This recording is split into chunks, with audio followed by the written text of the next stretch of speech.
कहानियों की श्रृंखला में आज सुनिए हम सबकी चहेती लेखिका मालती जोशी जी की लिखी कहानी संधि पत्र।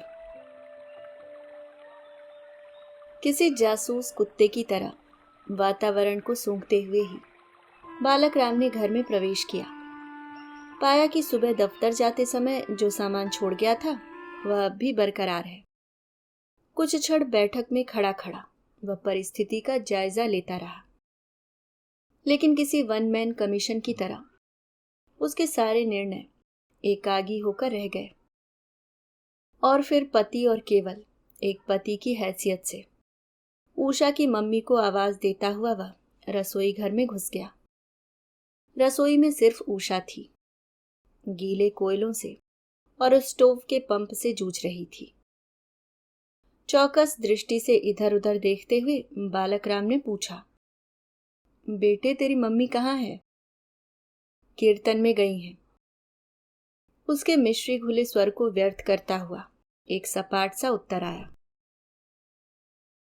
इस स्वागत भाषण के बाद चाय के लिए कहने का उत्साह नहीं रह गया था, पर उसने लक्ष्य किया कि उषा ने स्टोव पर से सब्जी उतारकर चाय का पानी चढ़ा दिया है। वह निश्चिंत हो मुंह हाथ धोने चला गया। ठंडे पानी के छींटों से अपने को तरोताजा करके वह आराम कुर्सी पर लेटा ही था कि चाय आ गई। साथ में बिस्कुट भी थे। सारी सामग्री तिपाई पर रखकर उषा उल्टे पैरों रसोई में लौट गई। बात करना तो दूर, उसने पिता की ओर देखा तक नहीं। उसका व्यवहार उन कर्मचारियों का सा था जिनकी सहानुभूति तो विरोधी दल के साथ होती है, पर जिन्हें विवश होकर सरकार के साथ सहयोग करना पड़ता है। क्षण भर को वह गुस्से से जल भुन गया, पर चाय के 2 घूंट पेट में जाते ही उसका आक्रोश ठंडा पड़ने लगा और उसका स्थान वात्सल्य ने ले लिया। बेचारी उषा कुल जमा 12 साल की तो है। जब जब उसकी मां सत्याग्रह ठान लेती है, घर द्वार का सारा भार इसी के नाजुक कंधों पर आ पड़ता है। लड़की है इसलिए अपनी मां पर उसकी ममता स्वाभाविक है।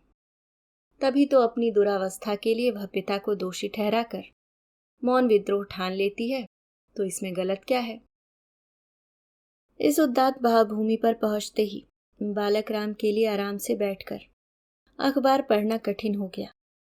सफाई कामगारों की हड़ताल के दिनों में वह कई मंत्रियों को झाड़ू लगाते देख चुका था। उसी आवेश में वह रसोई में पहुंचा और आटा सानती उषा से बोला, चला दोनों मिलकर फुलके सेकते हैं। तू बेल बेल कर देती जा, मैं यहां बैठे बैठे सेक दूंगा। उषा ने चौंक कर उसकी ओर देखा। दूसरे ही क्षण उन विस्मय भरी आंखों में ममता उतर आई। रहने दीजिए पापा, अभी तो दफ्तर से लौटे हैं और फुलके हैं ही कितने, अभी बना लूंगी। बालक राम को लगा जैसे दर्जनों फोटोग्राफरों ने उस स्वर्णीय क्षण को कैमरे में कैद कर लिया है। उसके बाद वहां ठहरने का कोई औचित्य नहीं था। वह पुनः बैठक के कमरे में आकर आराम कुर्सी में धंस गया। थोड़ी देर बाद उषा आकर एक शरबत भरा ग्लास उसे थमा गई। इस अयाचित सदैव शैता पर वह गदगद हो उठा। उसके मुंह से निकल पड़ा, नारी तुम केवल ममता हो, आंचल में है। धत तेरे की, कुछ भी तो ढंग से याद नहीं आता। स्कूल और कॉलेज के जमाने में ऐसी ऐसी 100 कविताएं वह एक सांस में सुना सकता था। अब तो सब कुछ भूल गया है। सारी कविताएं दफ्तर की फाइलों ने सोख ली है। रही सही कसर घर में पूरी हो जाती है। घर, इसे घर कहेगा कोई?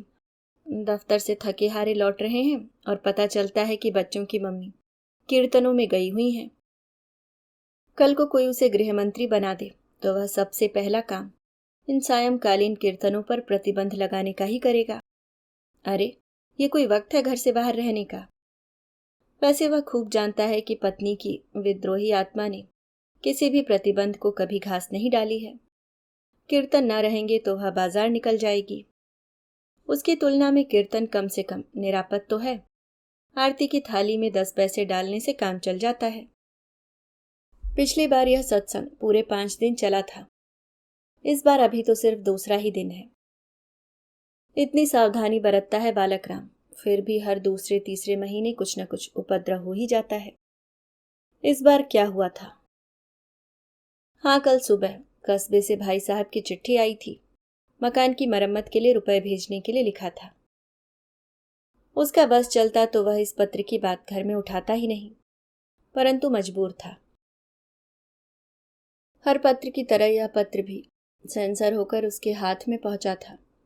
वैसे भी बजट की स्वीकृति के लिए सदन की आवश्यक बैठक तो बुलानी ही थी, पर उसकी जरूरत ही नहीं पड़ी। पहले ही फरमान जारी हो गया कि मकान की मरम्मत बाद में होगी। पहले यह तय हो जाना चाहिए कि किसके पास कौन सा हिस्सा रहेगा। जब जैसा समझेंगे, जितना समझेंगे खर्च करेंगे। यहाँ रुपए फलते नहीं हैं। यह सुनकर सन्न रह गया बालक राम। कई दिनों से उसे अनुभव हो रहा था कि भीतर ही भीतर कुछ सुलग रहा है। यह भी वह स्पष्ट रूप से जानता था कि इस साजिश में विदेशी शक्तियों का हाथ है, पर बात इतनी जल्दी उभर कर सामने आ जाएगी यह नहीं सोचा था। वैसे भाई साहब का यूं हर बार पैसे मंगाना उसे भी अखरता था। उन्हें सिर्फ उसका 4 आंकड़ों वाला वेतन मालूम था। शहर के खर्चे की उन्हें कल्पना नहीं थी, या फिर वे जानबूझकर अनजान बने रहना चाहते थे। फिर भी वे बड़े भाई थे। उनसे हिस्सा मांगना, बंटवारे की बात करना कैसा लगेगा? और खासकर तब जबकि अभी अम्मा बैठी है। चतुर बहुओं ने उनका बंटवारा पहले ही कर दिया है। बेचारी हर 6 महीने बाद राजधानी बदलती है। उसने पत्नी की बात चुपचाप सुन ली। न विरोध ही किया, न कोई आश्वासन ही दिया, क्योंकि वह समझ गया था कि उनके मुंह से बच्चों की नानी ही बोल रही है और उनसे बहस करना पत्थर पर सर फोड़ना है। उसका रवैया देखकर पत्नी ने भी अपना पैतरा बदल दिया। हर बार की तरह तर्जन उठापटक कुछ नहीं किया, बस मौन व्रत और अनशन, 2 हथियार उसने उठा लिए। अब हिंदू धर्म में 33 करोड़ देवताओं का वास है। साल के 365 दिन भी कोई व्रत रखना चाहे तो रख सकता है। जो विरोध करे वही पाप का भागी बने। पर बालक राम जानता है कि इस बार का व्रत परलोक साधन के लिए नहीं है। इसी लोक में बेहतर व्यवस्था की मांग करता है, इसलिए वह उद्विग्न था। फिर भी किसी दृढ़ प्रतिज्ञ शासक की तरह उसने ऊपर से उदासीनता ओढ़ ली थी। आंदोलनों के इस युग में इतनी मजबूती तो आवश्यक ही है। अभी 4 दिन पहले ही तो अम्मा ने अपना 3 दिवसीय अनशन तोड़ा है। एक दिन सुबह सुबह उन्होंने अपनी बहू को आमलेट बनाते देख लिया था और घर में जैसे भूचाल आ गया था। इतने दिनों लुक छिपकर चलने वाला कांड एकदम उजागर हो गया था और अम्मा एकदम फट पड़ी थी। उन्होंने बहू से गंगा जली उठाने को कहा था कि घर में अब ऐसी वैसी चीजें नहीं पकेंगी, पर एक बार रहस्य का पर्दा उठने के बाद बहू भी निर्द्वंद हो गई थी। साफ कह दिया था कि आप तो अभी बरसों छाती पर मूंग दलती रहेंगी, फिर बच्चे कब तक जरा जरा सी चीजों के लिए तरसते रहेंगे। बेचारी अम्मा 3 दिन तक खटपाटी लेकर पड़ी रही और बालक राम किन कर्तव्य विमूढ़ होकर सारा तमाशा देखता रहा। अम्मा उसके लिए परम श्रद्धेय थी, पर ऑमलेट भी उतना ही प्रिय था। किसका पक्ष ले किसे छोड़ दे, इसी उधेड़बुन में 3 दिन निकल गए। फिर चौथे दिन चुन्नू मुन्नू के अनुरोध पर अम्मा ने खाना खा लिया था और बालक राम ने चैन की सांस ली थी। काश चुन्नू मुन्नू अपनी मम्मी को भी मना सकते। इस समय तक खेल के मैदान से छूटी चुन्नू मुन्नू की रेल घर में दाखिल हो चुकी थी और सारा घर शोर शराबे में डूब गया था। बच्चे खाने के लिए मचल रहे थे और उषा चीख पुकार में अपनी मम्मी को मात कर रही थी। उसका व्यवहार किसी केयर टेकर गवर्नमेंट की तरह जिम्मेदारी से हीन और एहसान जगाने वाला था। आखिरकार बालक राम को स्वयं भीतर पहुंचकर शांति स्थापित करने के लिए राष्ट्रपति शासन लागू करना पड़ा। जब तक उषा बच्चों को खाना लगाती रही, वह खुद अपने हाथों से अम्मा की थाली परसकर कमरे में दे आया। अम्मा का बहुत मन था बेटे को पास बिठाकर सुख दुख की 2 बातें कर लेने का, पर बालक राम क्षण भर भी वहां नहीं रुका। बच्चों की मम्मी किसी भी क्षण लौट सकती थी। वे न भी लौटती तो भी उनकी गुप्तचर संस्था बहुत कार्यक्षम थी। इन गर्दिश के दिनों में अम्मा के पास बैठकर गप लड़ाना भी संदेहजनक स्थितियों को ही जन्म देता। वातावरण का तनाव इससे और बढ़ने की संभावना थी, इसलिए वह बाहर आकर चुपचाप बच्चों के पास बैठ गया।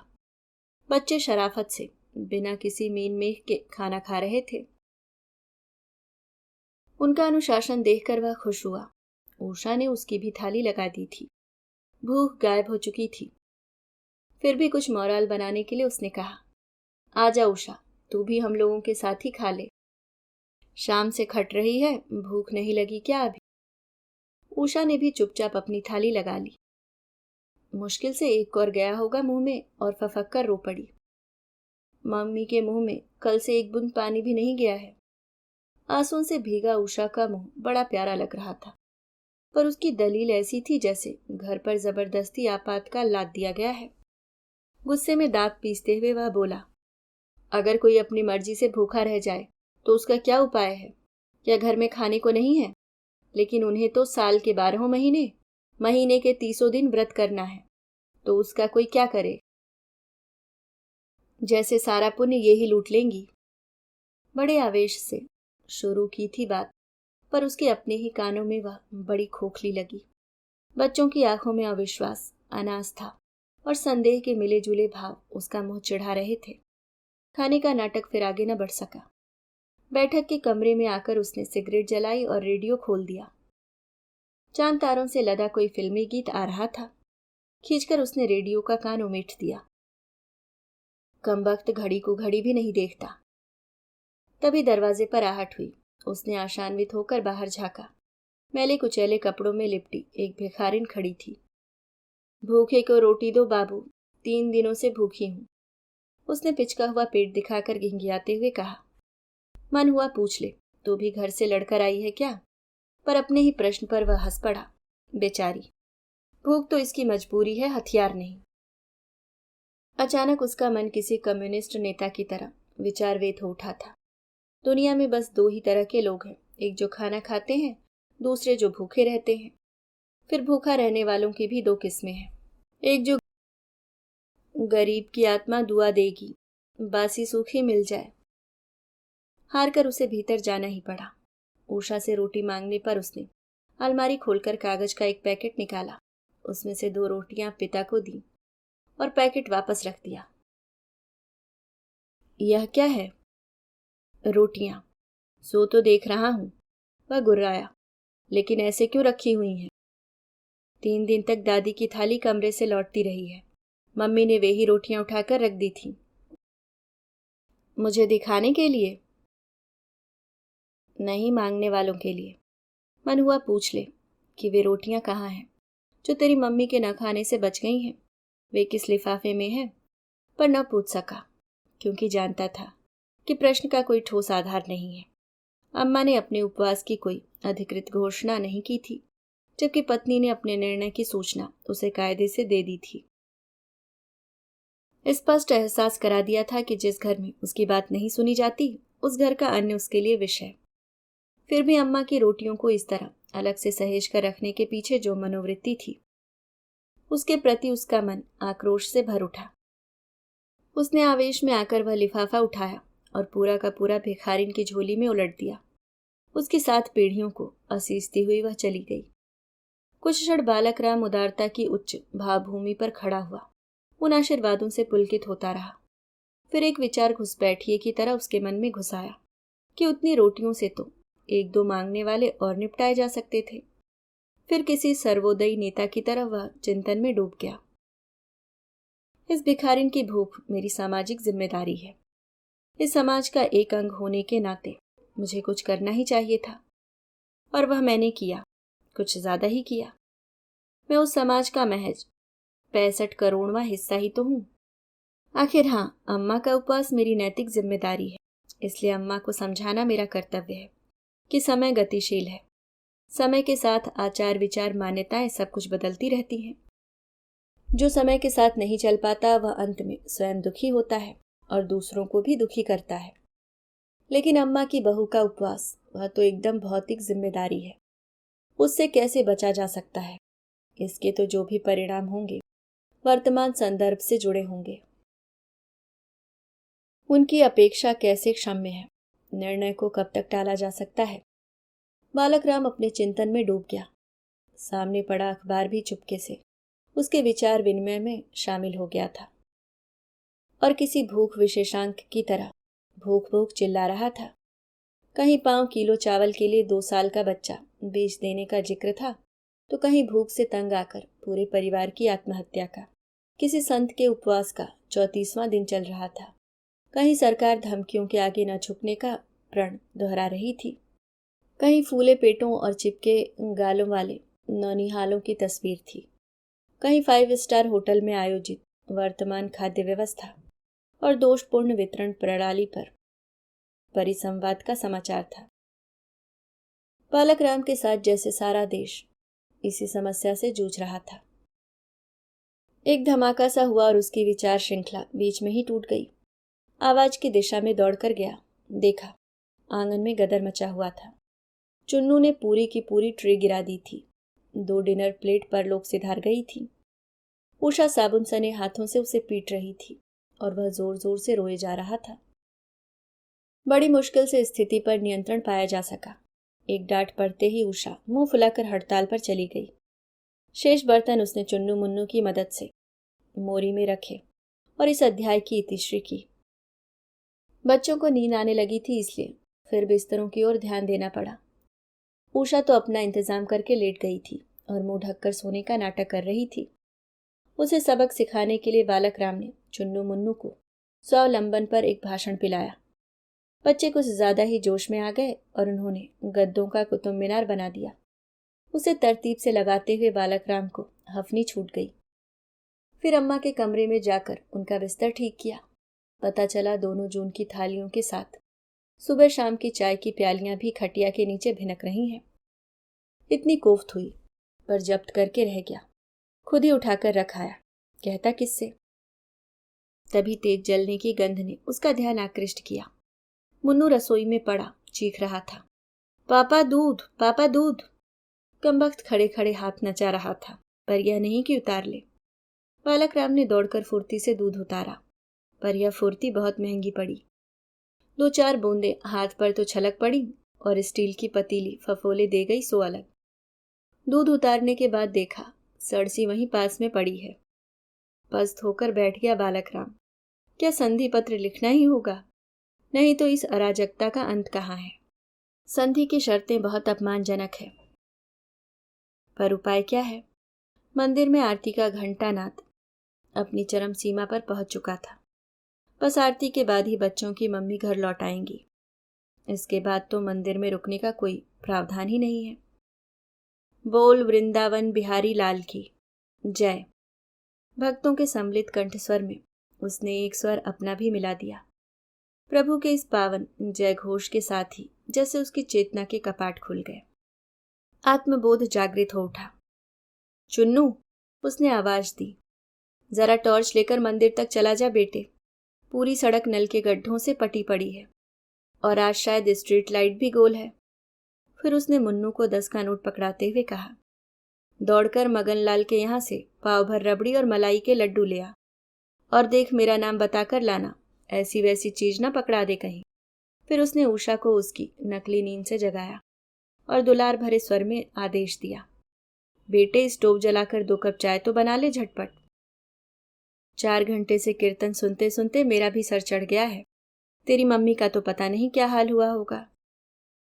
वह जानता था कि वह परंपरा तोड़ रहा है। नियम तो संतरे या नींबू के रस का है, चाय या रबड़ी का नहीं, पर वह क्या करे। नींबू के रस का ग्लास क्या उसके मनोभावों को ठीक से अभिव्यक्त कर सकता था। रसोई से आती स्टोव की मधुर घरघराहट को सुनकर उसने चैन की सांस ली और इत्मीनान से बड़े भाई साहब को पत्र लिखने बैठ गया। अभी आप सुन रहे थे मालती जोशी जी की लिखी कहानी संधि पत्र।